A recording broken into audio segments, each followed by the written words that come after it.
रहीम। अस्सलाम वालेकुम प्यारे बच्चों, क्या हाल चाल आपके? ठीक है जी, मैं हूं जी नसीर इलियास। और इस वीडियो में हम लोग करने जा रहे हैं जी इस्लामियात एख्तियारी क्लास दहम की। और आज की इस वीडियो में हम लोग करेंगे जी इसकी अहम आयात। जो पहला चैप्टर है आपका आयात का, अगर आप देखें तो ये 9 में भी है और 10 में भी है। चैप्टर नंबर जो 1 है, इसमें जो आयात है ना वो टोटल हैं। इसमें आयात आपकी कह लें कि 19, जिसमें से 10 आपने 9th में करनी होती हैं और 11 से लेके आगे 19 तक आपने 10 में करनी है। तो आइए जी, अब देखते हैं जो 10वीं क्लास है उसमें जो पेपर के हवाले से जो अहम तरीन आयात हैं वो कौन कौन सी हैं।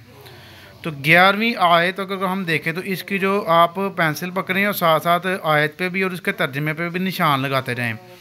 जो पास पेपर में आ रही हैं वो सारी मैंने मार्क कर दी हैं, आपने बस इसको अच्छे से याद कर लेना है। तो 11वीं आयत आपने पहली 1.5 लाइन और उसके आगे उसकी 2 लाइनें तर्जमा है। फिर उसके बाद उसके नीचे से आप देखें या अय्युहन्नास, यहाँ से लेके तो इसका तर्जमा यहाँ से शुरू हो रहा है, ए इंसान से। जितना मार्क किया हुआ इतना निशान लगाते जाएँ जल्दी से।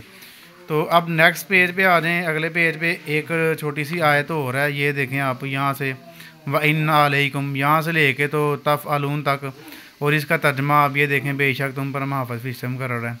ये इतना करना है, बस इसका इतना ही करना है, बाकी आप स्किप कर सकते हैं। उसके बाद आयत नंबर 12 पे आ जाएँ।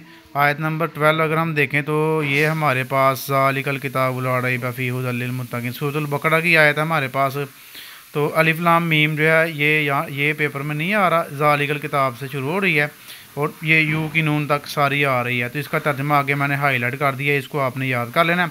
हाँ, मेन चीज़ ये है कि आपको तर्जमा भी आता है तो तशरीह भी आपने पेपर में करनी होती है। आपको 3 आयात आएंगी जिसमें से आपने 2 करनी है। 5 नंबर की ये तो एक होगी, यानी कि 10 नंबर की आयात आपको पेपर में आएंगी। और उन 10 में से आपने यानी कि तर्जमा भी करना होगा, उसका तशरीह भी करनी होगी। अगर मैं ये कहूँ कि 2 नंबर तर्जमे के हो गए और 3 नंबर तशरीह के हो गए तो ये बेहतर होगा मेरे ख्याल से। हाँ, ऐसे ही होगा। उसके बाद 13वीं आयत का अगला हिस्सा देखें आप। ये सूरतुल बकरा की आयत हैं, बड़ी अहम आयत हैं। ये 3 आनी है, 2 करनी है आपने 5-5 नंबर की। ये जी हमारे पास देखें, पहला जो है इसका ऊपर वाली 2 लाइनें वो हैं, इसका तर्जमा आगे है और नीचे भी 1.5 लाइन है, हतम अल्लाहु अला कुलूबिहिम, अल्लाह ने उसके दिलों पर मोहर लगा दी। तो आपने ना इसके अंदर हिंट याद रख लेने रहते, हतम अल्लाहु, हतम कर दिया यानी कि मोहर लगा दी, कुलूबी दिल पर, इस तरह निशानियाँ रख लेने का, फिर आपको याद रहेगा।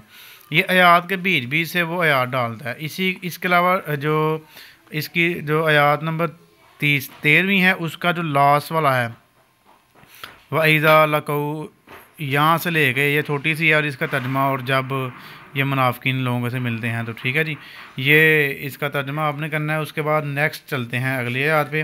तशरीह आपने इसकी एक दफ़ा पढ़ लेनी है और इसको कोशिश करनी है खुद से बना के करेंगे तो ज़्यादा बेस्ट रहेगा आपके लिए।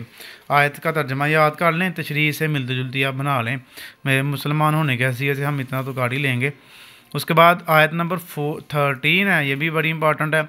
इसमें से इसकी पहली 2.5 लाइनें करनी है और तर्जमा भी आपने इसी तरह ही करना है इसका। और उसके बाद बस साबिरीना भी, ये वाली आयत जो है इसका भी ये 1.5 लाइन ही बनती है और इसका नीचे से ये हिस्सा करना आपने।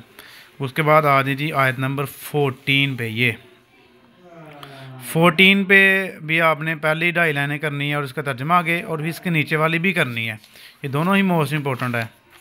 उसके बाद ये आगे से आप देख लें, ये यहाँ पे ख़त्म हो रही है आगे और इसका तर्जमा भी आपके पास यहाँ पे ख़त्म हो रहा है। उसके बाद लास्ट वाली जो इसकी आयत है ये भी करनी है आपने, ये भी सूरतुल बकरा की आयत है, 1.5 लाइन। उसके बाद 15 पे आ जाएँ। 15 वाली की पास आपने ये पहली 1.5 लाइन ही कर लेनी है, उसका तर्जमा भी आपके सामने ही है। नेक्स्ट चलते हैं जी 16 पे।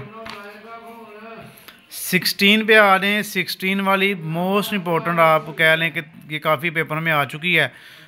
तो ये आपने सारी याद करनी है और अच्छे से याद कर लेनी है। ये भी मुझे लगता है कि इस दफ़ा भी ज़रूर आ जाएगी।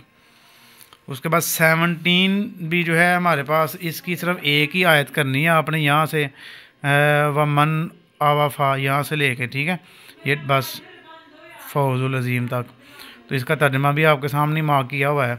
उसके बाद 18 पे चलते हैं जी। ये जी 18 आ गई। यहाँ पे 18 के बस पहली आपने उफ़ तक करनी है, उफ़ी, यानी कि ये वालिदैन के बारे में कि जब बुढ़ापे में पहुँचेगा तो उनको उफ़ तक ना करो, ठीक है ना। तो ये भी बड़ी इंपॉर्टेंट आयत है आपकी। उसके बाद आप आ जाएँ जी नेक्स्ट पेज पे, पेज नंबर 30 पे आयत नंबर जो है वही हमारे पास चल रही है, क्या कहते हैं इसको, 18 ही। 18 काफ़ी लंबी है इसका, यानी कि ये भी सूरत बनी इसराइल में से है। इसमें से सिलेक्टिव आयात जो हैं बस ये करें आप, ये जो मैंने मार्क करवाए हैं। अब नेक्स्ट देखें, व आती ज़ल कुर्बा, ये यहाँ तक। उसके बाद ये इसका फिर ये दूसरा आपकी नीचे आगे इसको मार्क किया हुआ इतना करें, फिर नीचे वाली भी वाला तक तुलू ये भी आपने करनी है, ठीक है। उसके बाद नेक्स्ट पेज पे अभी यही आया था हमारे पास, जो है कौन सी नंबर वाली थी, 18 ही। 18 की लास्ट पे अगर आप जाएं तो ये वाली इसकी आयत जो है ना काफ़ी दफ़ा आई हुई है, ये इसका तर्जमा आप याद कर लें। उसके बाद आ जाए जी नेक्स्ट पेज पे, लास्ट वाली हमारे पास 19 जो है आयत, 19 वाली सूरत हुजरात में से है। शुरू में तो इसमें कुछ नहीं है, तो उसके बाद ये 2 आयात बस कर लें। जैसे ये इन्नमल मोमिनून से लेके ना, तो इसका ये तर्जमा है। और इसके बाद इसके नीचे है या अय्युहन्नासु, ये भी बढ़िया है, मैं कई दफ़ा आ चुकी है। तो यहाँ तक बस ये आपकी आयात ख़त्म हो गई हैं। तो ये सारी आपने अच्छे से याद कर लेनी है, तर्जमे याद करें इनके, तो तशरीह कोशिश करें, एक दफ़ा पढ़ लें इसको तो आपके जहन में मटीरियल रह देगा, उसको उससे बनाया करें ज़रा, इसको ज़्यादा अच्छे नंबर आपके मिल जाते हैं। तो अपनी दुआ में आपने याद रखना है। चैनल को सब्सक्राइब कर लेना, वीडियो को लाइक कर लेना, शेयर करना। ओके जी, अल्लाह हाफिज़।